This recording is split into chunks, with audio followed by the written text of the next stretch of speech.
మాది పలావ్ రైస్. రండి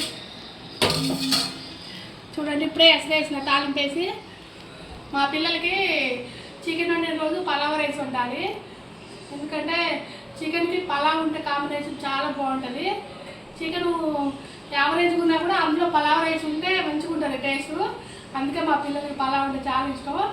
మా వెనక సామాన్లు లేవు కదా, మీరు అనుకుంటారా ఆడకుండా ఏంటి అనుకుంటారా? మా సామాన్లు మొత్తం మా ఇంటి దగ్గర ఉన్నాయి. ఎందుకంటే ఈ ఉద్యోగం పర్పస్లో కొన్ని రోజులు అంటే ఒక ఇల్లు అనేది మాకు సెటిల్గా లేదండి, కిరాయిలు కదా. అందుకే కొన్ని మాకు వాడుకోవడానికి కొన్ని దగ్గరగా తెచ్చుకున్నాం. కొన్ని అదే ఆ కొన్నిళ్ళే అవి వండుకొని తిని అవి రుద్దటం, మళ్ళీ అక్కడ పెట్టుకోవడం, మళ్ళీ అవి తీయటం అలా. అందుకే కొంచెమే ఉన్నాయి, ఎక్కడేం లేవు. ఇంతే మేము తెచ్చుకున్నాం, ఏం తెచ్చుకోలేదు, ఏమనుకోవద్దు. మా ఇంటి దగ్గర అన్ని మూటలు కట్టుకొని వచ్చినాం. ప్లీజ్ సపోర్ట్ చేయండి, ప్లీజ్ లైక్ చేయండి.